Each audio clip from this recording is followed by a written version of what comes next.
তো বস্তুটো কি হ'ল হঠাৎ একদিন ফেচবুক লাইভ আহিলে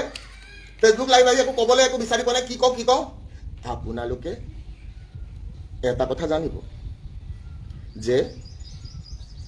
আমি জুবিনক ন্যায় দিম ময়ো জুবিন আমিও জুবিন জুবিনৰ মই প্ৰথম অনুৰাগী যদি আমাৰ চৰকাৰে জুবিনক ন্যায় দিবলৈ নোৱাৰে তেনেহ'লে আপোনালোকে আমাক ভোট নিদিব নিদিয়াটো স্বাভাৱিক হয়নে নহয় বাৰু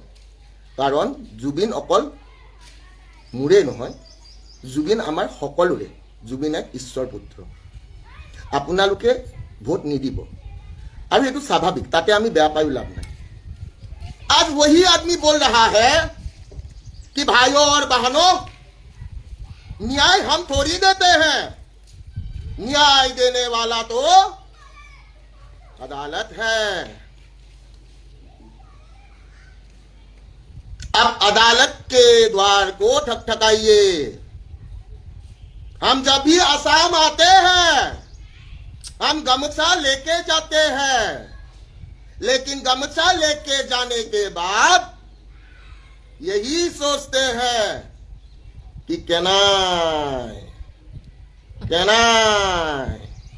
এইবাৰ যদি বিজেপি চৰকাৰ জিকে তেতিয়াহ'লে গম পাম জুবিনদাৰ অনুৰাগীবোৰ ভুৱা আছিল আৰু যিসকলে জুবিনদাৰ ফটো ডিপিত লগাই মনে মনে যদি বিজেপিত ভোট দিম বুলি ভাবি আছে তেওঁলোকক কৈছোঁ আপোনালোকে জুবিনৰ ফটো আঁতৰাই হিমন্ত মামাৰ ফটো লগাই ৰাখক আমাৰ জ্যেষ্ঠ অভিনেতা প্ৰাঞ্জল শইকীয়া ডাঙৰীয়াই বৰ অদ্ভুত ধৰণৰ কথা এটা কৈ দিলে কিয় ক'লে কেলৈ ক'লে মই নাজানো কিন্তু প্ৰাঞ্জলদাক মই আজি এই সংবাদ মাধ্যমৰ জৰিয়তে ক'ব বিচাৰিছোঁ যে যোৱা কাইলৈ 6 মাহ হ'ব আপোনালোকৰ কমিটিখন গঠন কৰাও বহুদিন হ'ল গতিকে 6 মাহত কিন্তু আপোনালোকৰ না অফিচ এটা হ'ল না আপোনালোকক কিবা ফাণ্ড দিলে না আপোনালোকক কিবা ক্ষমতা দিলে যে জুবিন গাৰ্গ যিজন জুবিন গাৰ্গে প্ৰতিটো সমস্যা প্ৰতিটো ক্ষেত্ৰত মাত মাতি আহিছিল সেইজন জুবিন গাৰ্গৰ মৃত্যুৰ পিছত 6টা মাহে জুবিন গাৰ্গৰ সমাধিৰ এনে এটা অৱস্থা আচলতে অসমৰ অসমীয়াক আমাৰ জ্যেষ্ঠ অভিনেতা প্ৰাঞ্জল শইকীয়া ডাঙৰীয়াই বৰ অদ্ভুত ধৰণৰ কথা এটা কৈ দিলে কিয় ক'লে কেলৈ ক'লে মই নাজানো কিন্তু প্ৰাঞ্জলদাক মই আজি এই সংবাদ মাধ্যমৰ জৰিয়তে ক'ব বিচাৰিছোঁ যে যোৱা কাইলৈ 6 মাহ হ'ব আপোনালোকৰ কমিটিখন গঠন কৰাও বহুদিন হ'ল গতিকে 6 মাহত কিন্তু আপোনালোকৰ না অফিচ এটা হ'ল না আপোনালোকক কিবা ফাণ্ড দিলে না আপোনালোকক কিবা ক্ষমতা দিলে এই মানস ৰবীন গৈ ওলোৱাৰ কাৰণে আপোনালোককো চাগে ততাতৈয়াকৈ পঠাইছে গতিকে আপোনালোক মানস ৰবীনৰ ওচৰত কৃতজ্ঞ হ'ব লাগে যে মানস ৰবীন আহি আমাক অকণমান শক্তি দিলা আৰু দ্বিতীয় তেওঁ এটা মানে কি আৰু কথাটো এনেকৈ ধৰণে কৈ দিয়া হ'লে আজি সংবাদমেলখন আয়োজন কৰিবলগীয়া নহ'লেহেঁতেন যে মানসে এই কথাটো কৈছে বৰ ভাল কথা কাৰণ তেওঁৰ আন্তৰিকতা আছে জুবিন গাৰ্গৰ প্ৰতি গতিকে মানসো আমাৰে ল'ৰা গতিকে আমি মানসৰ লগত কথা পাতি ল'ম তেওঁনো কি কৰিব বিচাৰিছিল আমি সেইধৰণে আগবাঢ়িম ইমানখিনি কোৱা হ'লে কথাটো ঠিক হৈ থাকিলেহেঁতেন গতিকে জুবিন গাৰ্গ নিচিনা এটা সত্তাৰ দায়িত্ব আপোনালোকে ল'বলৈ লৈছে গতিকে কথা কওঁতেও অকণমান সাৱধান হ'ব কাৰণ সময়টো খুব সেনচিটিভ গতিকে আপোনালোকে এনেকুৱা কথা কৈ নিদিব যিটো কথাৰ কাৰণে ৰাইজৰ মাজত এটা ক্ষোভৰ উদ্গীৰণ হয় কালি দেখিছোঁ তেখেতৰ মন্তব্য সংবাদ মাধ্যমত প্ৰচাৰ হোৱাৰ লগে লগে ৰাইজে খুব বেয়া ধৰণে কমেণ্ট কৰিছে গতিকে তেখেত এজন জ্যেষ্ঠ অভিনেতা তেওঁ কিবা কাৰণত গালি খালে মোৰো ভাল নালাগে গতিকে এইখিনিয়ে মই ক'লোঁ আৰু আমি যাবলগীয়া এইকাৰণে হ'ল কাৰণ যোৱা 6 মাহে তাত কি হৈ নুঠিল মই কৈছোঁ দেই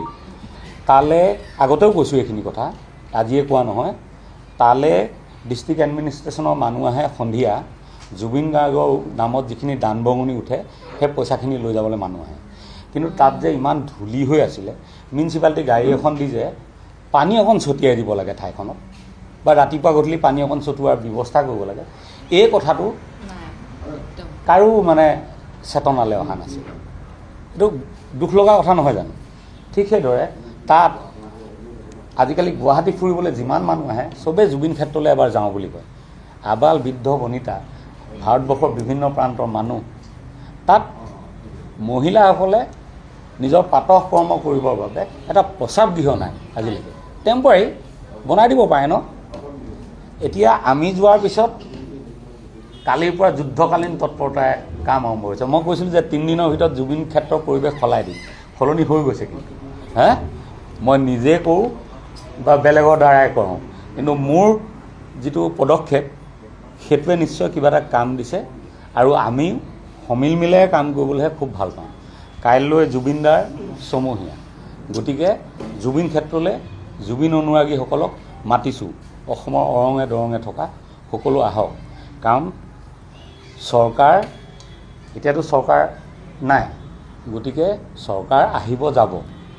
একেখিনি মানুহে সলনি হৈ থাকিব,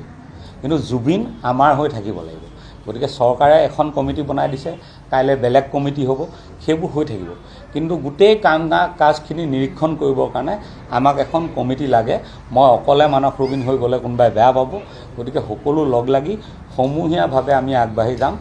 কাইলৈ সকলো আহিব 6 বজাত, মই আহ্বান কৰিছোঁ, আমি সকলো তাতে লগ হ'ম, লগ হৈ এটা সিদ্ধান্ত ল'ম। এইখিনি কথাকে সংবাদ মাধ্যমৰ জৰিয়তে মই জনালোঁ, আৰু কোনো ধৰণৰ কনফ্লিক্ট বিতৰ্ক হ'ব নালাগে।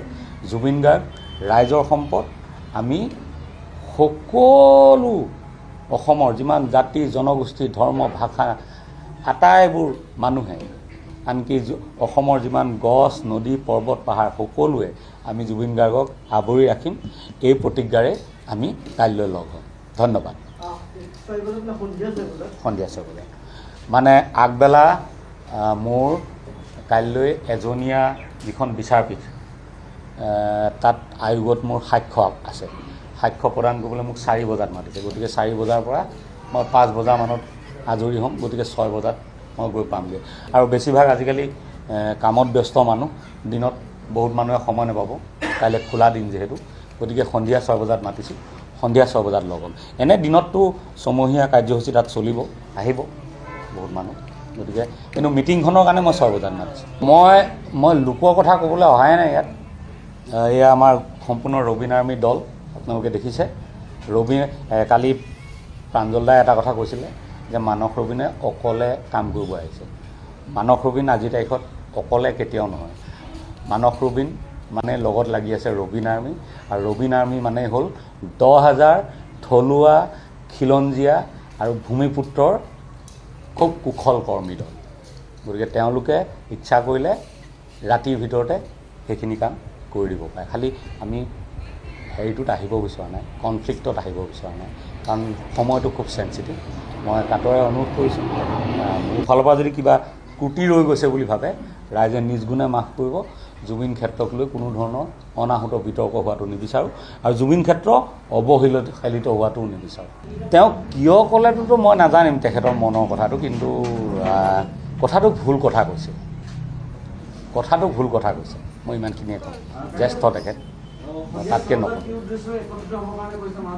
সেইটোৱে যে যিহেতু কমিটি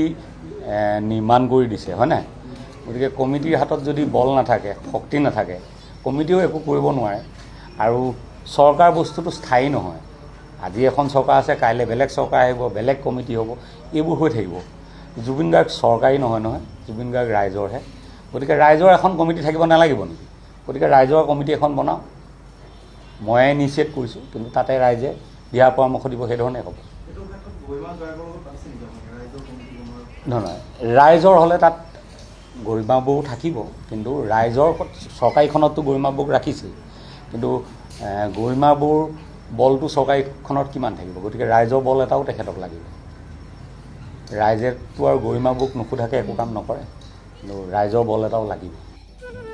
বাহিৰৰ পৰা নেতা মন্ত্ৰী আহিছে বুলি ক'লে, প্ৰধানমন্ত্ৰী অমিত শ্বাহ আহিছে বুলি ক'লে, এক ৰাতিৰ ভিতৰত দলং নিৰ্মাণ কৰি দিয়া এইখন শাসকীয় চৰকাৰে আজি 6টা মাহেও জুবিন ক্ষেত্ৰত এচপৰা ইটা পেলাই নিৰ্মাণ কাৰ্য আৰম্ভই কৰিব নোৱাৰি। এয়াই আছিল নেকি জুবিনৰ প্ৰতি ইমান একনিষ্ঠ দায়িত্ব থকা এইখন শাসকীয় চৰকাৰ? এয়াই আছিল নেকি সন্মান? প্ৰথম কথা, আমি যে কামিহাৰ নোহোৱা অসমীয়া জাতিক, সেই কথাটো আজিৰ জুবিনদাৰ সেই ক্ষেত্ৰখন দেখিয়েই প্ৰমাণ হ'ল। জুবিন ফেন ক্লাবলৈ অনুৰোধ জনাইছোঁ, আপোনালোকে নেতৃত্ব লওক। অসমবাসী ৰাইজে, অসমীয়া যিসকল অসমীয়া সত্তাক বিশ্বাস কৰে, তেখেতলোকে 1 টকাকৈ দিলে, প্ৰত্যেকজনে 1 টকাকৈ দিলেও জুবিন ক্ষেত্ৰ হৈ উঠিব। এইখন শাসকীয় চৰকাৰে কৰাৰ কোনো প্ৰয়োজন নাই। যিখন শাসকীয় চৰকাৰে সকলো ডিপাৰ্টমেণ্ট তেখেতলোকৰ হাতত আছে, গৃহ বিভাগৰ পৰা আদি কৰি প্ৰতিটো ডিপাৰ্টমেণ্ট বিভাগ তেখেতলোকৰ হাতত আছে, তেখেতলোকে ন্যায় ব্যৱস্থা ন্যায়ালয়ত আছে বুলি বাৰু দায় কৰা মন্তব্য কৰি তেখেতলোকে ৰাজনীতি বৈতৰণি পাৰ কৰিবলৈ চেষ্টা কৰি আছে, সেইখিনি কথা আমি বাদেই দিলোঁ। জুবিন ক্ষেত্ৰত গৈ জুবিনদাৰ এই বাৰিষাৰ সময়খিনি জুবিন ক্ষেত্ৰৰ অৱস্থা কি হ'ব সেই কথাটো বুজি বাজি নাচায় ঈশ্বৰ পুত্ৰৰ শেষ ক্ষণস্থলীত আজি বানপানীৰ পৰিৱেশ কামিহাৰ নোহোৱা জাতি বুলি আজি এই দৃশ্যটো দেখাৰ পাছতে আমি প্ৰমাণ হৈ গ'লো শাসক ব্যস্ত কেৱল মাত্ৰ আঁচনি বিলোৱাত আৰু অন্ধভক্তক কিছুমান ব্যস্ত কেৱল আঁচনি গ্ৰহণ কৰা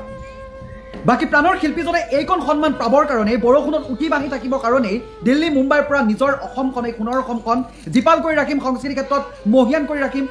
সকলো ধনী দুখীয়াসকলকে একগোট কৰি ৰাখিম বুলি আহি আজি এইদৰে বতাহ ধুমুহাৰ মাজত পাহাৰৰ সেই এঢলীয়া মাটি খৰিয়াগি শেষ শয়নত শুই থকা ব্যক্তিজন আজি নাজল নাথল অৱস্থাৰ সৃষ্টি হৈছে ইমান অৱহেলা কেৱল মাত্ৰ অৱহেলা আৰু অৱহেলা গৰিমা শইকীয়া গাৰ্গে বাৰে বাৰে কৈছিল এইটো কথা কৈছিল যে যদিহে বাৰিষাৰ সময়ত গাৰদুৱাল নাই গাৰদুৱাল নথকাৰ বাবে এঢলীয়া পাহাৰৰ পৰা মাটিখিনি ভাগি আগি বৈ আহি বৰষুণত খহি আহি জুবিন ক্ষেত্ৰৰ যিবোৰ বস্তু আছিলে সেইবোৰ ম্লান কৰি পেলাব একো নাইকিয়া কৰি দিব বৰ্তমান সেইটোৱে হ'ল যোৱাকালি অহা এজাক প্ৰবল ধুমুহাই আৰু আজিৰ দিনটোতো বৰষুণ হৈ আছে আপুনি জুবিন ক্ষেত্ৰ চাব নোৱাৰা এক পৰিৱেশৰ সৃষ্টি কৰিছে অনুৰাগীয়ে জ্বলোৱা তাত চাকি বন্তিৰ পৰা সকলো জ্বলি নাথল জল অৱস্থাৰ সৃষ্টি কৰিছে এটা কথা কওক শাসক যিসকল শাসনত আছে জুবিন দাক ন্যায় দিয়াটো দূৰৰ কথা জুবিন দাৰ শেষ শয়নস্থলীখন আজি 6টাকৈ মাহে তেখেতলোকৰ বনাবলৈ তেখেতলোক তালৈ যাবলৈ কোনো ধৰণৰ সময় কোনো ধৰণৰ দায়িত্ববোধ অনুভৱেই নকৰে এইজনে আছিল সেইজন জুবিন গাৰ্গ আৰু এইসকলে আছিল আঁচনি গ্ৰহণ কৰি থকা সেইসকল মানুহ যিসকলে জুবিনৰ মৃত্যুৰ দিনাখন হিয়া ঢাকুৰি কান্দিছিল এবাৰ জুবিনৰ শেষ শয়নত চুই চাবলৈ চেষ্টা কৰিছিল ঈশ্বৰ পুত্ৰৰ ভৰিখন চুবলৈ বহুতে হেতাৰ পৰা কৰিছিল কিমানজন ঘূণীয়া হৈছিল কিন্তু সেইজন ঈশ্বৰ পুত্ৰ আজি বানপানীৰ সেই নাজল নাথল অৱস্থাৰ পৰি থাকিব লগা হৈছে ধুমুহা বৰষুণে সেই ক্ষুদ্ৰমান এখন তিওপালৰ তলত অদ্বিতীয় সেই ব্যক্তিজন সেই পুৰুধা ব্যক্তিজন অসমৰ এজনেই ৰজা আৰু কোনোবা হওক লাগিলে সেই ব্যক্তিজন আজি তেনেদৰে থাকিব লগা হৈছে গৰিমা গাৰ্গে পুনৰ পোষ্ট কৰিছে সামাজিক মাধ্যমত কৈছে যে গল্ডি তুমি ঠিকে আছানে প্ৰকৃতিয়ে তোমাক সুৰক্ষিত কৰি ৰাখিব তুমি চিন্তা নকৰিবা তোমাক অসমৰ ৰাইজে মৰমত ৰাখিছে কিন্তু এই শাসকীয় চৰকাৰখনে তোমাৰ প্ৰতি দেখুওৱা এই অৱহেলা যুগ যুগান্তৰলৈ মনত ৰাখিব প্ৰতিটো প্ৰজন্মই মনত ৰাখিব জুবিন গাৰ্গৰ নিচিনা এটা সত্তা মৃত্যুৰ পাছত শেষ শয়নত শুই থকা এজন ব্যক্তিক অকণমান গুৰুত্ব দিবলৈ সময় নহ'ল প্ৰচাৰ প্ৰসাৰৰ বাবে জুবিনক কিমান ব্যৱহাৰ কৰিলে চৰকাৰী প্ৰগ্ৰামত জুবিন গাৰ্গ যেতিয়া জীৱিত আছিলে সেইখিনি সময়ত কিমান ব্যৱহাৰ কৰিলে লগত একাংশই লুটিপুটি খালে আমি বাৰে বাৰে জুবিন দা জীয়াই থকাৰ সময়ত আমি কৈছিলোঁ লগত থকা সকলেই জুবিন গাৰ্গক ধ্বংস কৰিব গৰিমাবু আপুনি সজাগ হওক সেই কথাটো প্ৰমাণ হ'ল কিন্তু আজিৰ দিনটোত এই অৱস্থাটো দেখি অত্যন্ত দুৰ্ভাগ্যজনক আৰু দুখৰ বিষয় আমি যে কামিহাৰ নোহোৱা জাতি সেই কথাটো আমি প্ৰমাণ কৰিম আমি এটা কাটৰ আহ্বান জনাইছোঁ জুবিন ফেন ক্লাবলৈ আপোনালোকে নেতৃত্ব লওক অসমৰ ৰাইজে এটকাকে দিলেও জুবিন ক্ষেত্ৰ হৈ উঠিব এই শাসকীয় চৰকাৰখনে ন্যায় দিয়াটো দূৰৰ কথা তেখেতলোকে জুবিন ক্ষেত্ৰলৈ গৈ এবাৰ সেই ঈশ্বৰ পুত্ৰৰ শেষ শয়নস্থলীখন চাবলৈ সময় নহ'ল কেৱল মৃত্যুৰ যিদিনাখন শ্মশান চিতাত